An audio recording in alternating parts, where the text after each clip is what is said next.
Mummy जी, क्या कोई बात है? आप मुझे बहुत ही टेंशन में लग रही हैं। नहीं बहू, वो बस ऐसे ही। अभी तुम शादी के बाद पहली बार ही अपने ससुराल आई हो, और हमारे यहाँ तो रिवाज है कि जब भी बहू मायके से पहली बार आती है तो घर के बाकी जितने भी सदस्य हैं, मेरा मतलब है तुम्हारी चाची, सास, चाचा, ससुर और उनके आगे बच्चे, उनके लिए कपड़े और कुछ नेग लाती हैं।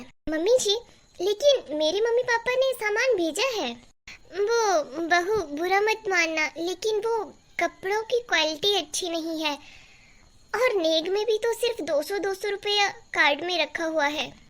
अब मैंने बोला था कि मैंने अपने बेटे की शादी बहुत ही बड़े घर में की है, तो अब वो कार्ड में 200 रुपए में कैसे दूं? और ड्राई फ्रूट्स की भी इतनी छोटी छोटी थालियां हैं। वो क्या है कि मैं तो नहीं बोल रही हूँ, लेकिन ये सारा सामान तुम्हारे ससुर जी ने ही देखा है। मेरा मतलब तुम्हारे पापा ने। तो तुम्हारे पापा भी यही बोल रहे थे कि बहुत ही कम सामान आया है।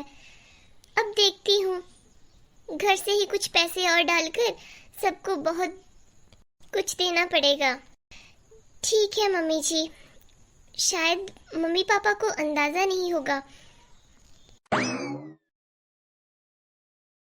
अंदाजा नहीं होगा? अंदाजा तो मैं करवाऊंगी।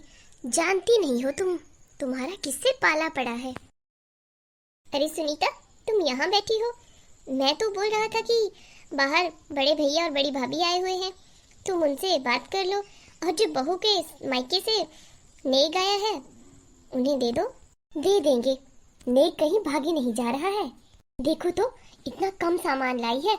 हमने भी तो अपनी बिटिया को दिया था, इतना भर भर के थैले दिए थे हमने, और इसके माँ बाप को इतना भी पता नहीं है कि बेटी को ससुराल भेज रहे हैं तो अच्छे से भेजें।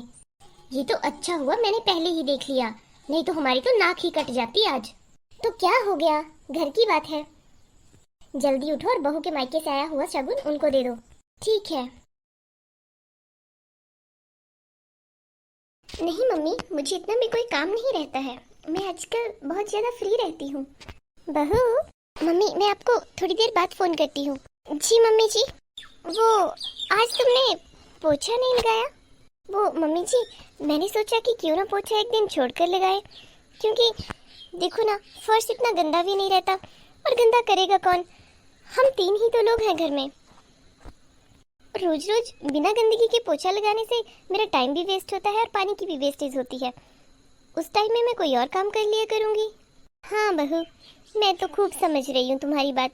मुझे भी ऐसा ही लगता है कि पोछा कभी कभी ही लगाना चाहिए, हफ्ते में एक बार कम से कम। पर बहू, वो तुम्हारे पापा बोल रहे हैं कि देखो अंदर बिल्कुल गंदा सा लग रहा है। वो तो लिविंग रूम को भी ऐसा ही बोल रहे थे कि बहुत ही गंदा सा लग रहा है। तो फिर मैंने सोचा पूछती हूँ जाकर, हो सकता है बहू लेट हो गई हो। बहू ऐसा करो कि तुम पोछा लगा दो, और बाकी का काम भले ही थोड़ी देर बाद कर लेना। मम्मी जी, अभी तो मैं पापा के लिए चाय बनाने जा रही थी। बहू, पोछा के लिए ज़्यादा टाइम नहीं लगता है। कोई बात नहीं, वो चाय के लिए 10 मिनट रुक जाएंगे। जी मम्मी जी। 24 घंटे बस फोन में घुसे रहना है इसे। अरे अभी तक मेरी चाय नहीं बनी क्या? तुम मेरी चाय ही बना दो। अजी थोड़ा सब्र भी कर लिया करो। बहू अभी अभी पोछा लगाने गई है, पोछा लगने के बाद ही चाय बनेगी। मैंने तो उसे बोला था कि जाकर चाय बना दे, लेकिन उसने कहा कि पहले पोछा लगा देती हूँ, 10 मिनट बाद चाय बन जाएगी। अब 10 मिनट आप रुक जाइए। अब बहू को बार बार काम को बोल भी नहीं सकते ना, नहीं तो कहेगी कि मुझे तो नौकरानी ही समझ लिया है। अरे मैं ये नहीं कह रहा हूँ कि अभी चाय बनाओ, कोई बात नहीं, 10 मिनट रुक कर बना देना, लेकिन बना देना, भूल मत जाना। तुम क्या कर रही हो? तुम ही बना दो चाय।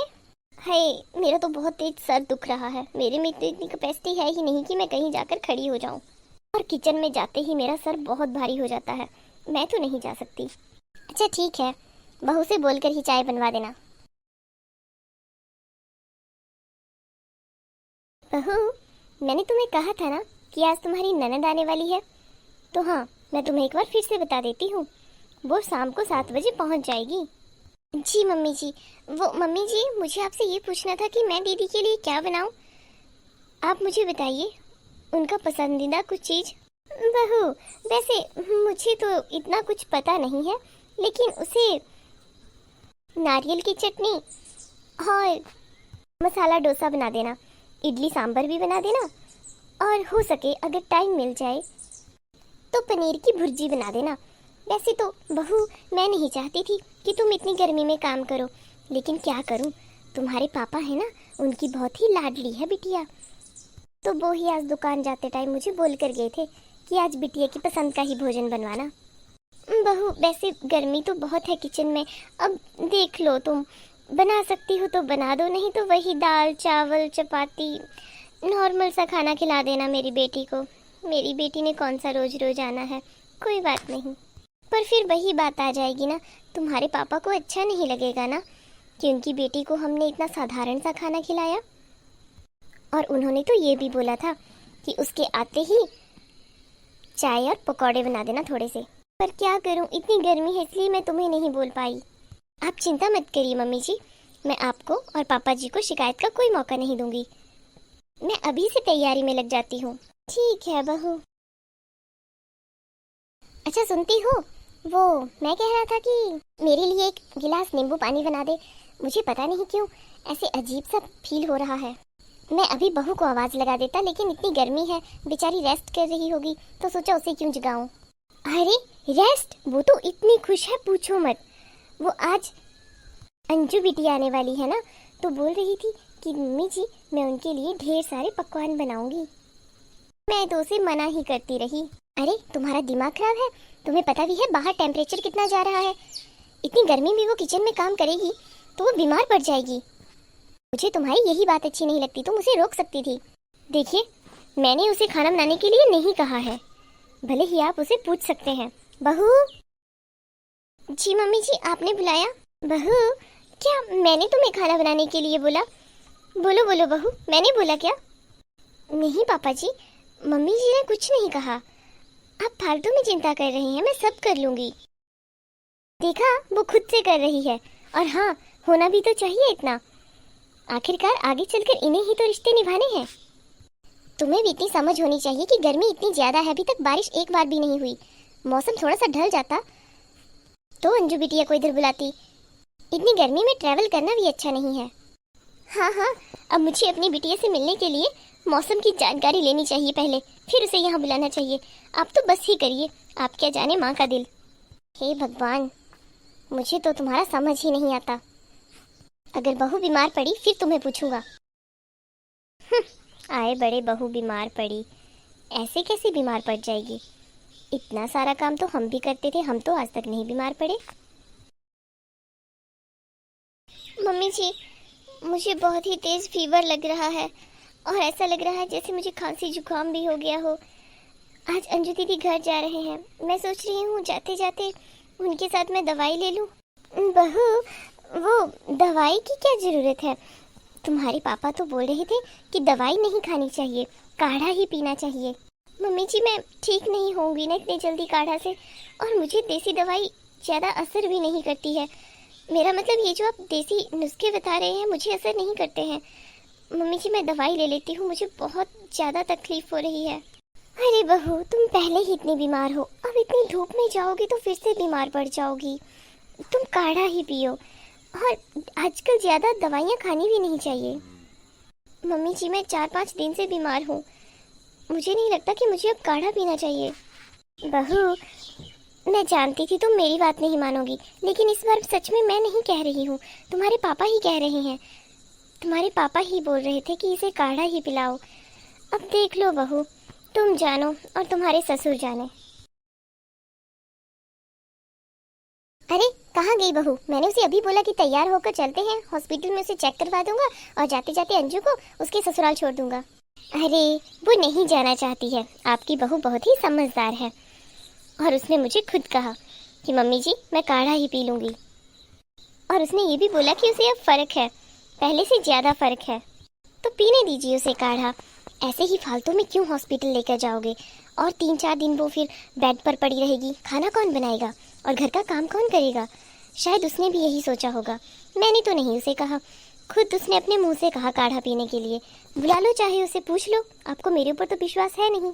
हाँ, पूछ ही लेता हूँ इस बार। बहू। जी पापा जी। वो मैं बोल रहा था कि मैंने तुम्हें अभी तैयार होने के लिए बोला, फिर तुम रुक क्यों गई? चली क्यों नहीं दवाई के लिए? वो पापा जी, मम्मी जी बता रही थी कि आपने मुझे बोला कि काढ़ा पीने से जल्दी ठीक हो जाऊंगी, तभी इसीलिए मैं रुक गई। मैंने कब कहा? बहू, तुम हम दोनों में फूट डलवा रही हो। मैंने तुमसे ऐसा कब कहा? मम्मी जी, आपने अभी अभी मुझसे यही कहा कि पापा बोल रहे हैं कि काढ़ा पीने से जल्दी ठीक हो जाओगी। मुझे तुम्हारी यही बातें पसंद नहीं है। जहाँ दवाई की जरूरत होती है वहाँ दवाई ही काम करेगी। बहू, मुझे तुमसे ये उम्मीद नहीं थी। तुम हम दोनों में फूट डालने का काम कर रही हो। लेकिन मम्मी जी, मैंने तो कुछ बोला ही नहीं। बहू, तुम क्यों किचन में काम करती रही? मैंने तुम्हें मना किया था। मैंने कहा था कि साधारण खाना बना देना। पापा जी, मुझे तो मम्मी जी ने कहा कि आपने मुझे इतना सारा खाना बनाने को कहा था, और डेली आप ही मुझे बताते थे कि दीदी के लिए क्या बनाना है। पर मम्मी जी ने कहा कि आप मुझसे डायरेक्ट नहीं बोल पाते, इसलिए मम्मी से बोलते थे। ये क्या सुन रहा हूँ मैं? मैंने तो एक बार भी खाना बनाने के लिए नहीं कहा। मैं तो डेली यही बोलता था तेरे साथ कि बहू से ज़्यादा काम ना करवा के उसे साधारण खाना बनाने को बोलना। मुझे तुमसे ये उम्मीद सच में नहीं थी।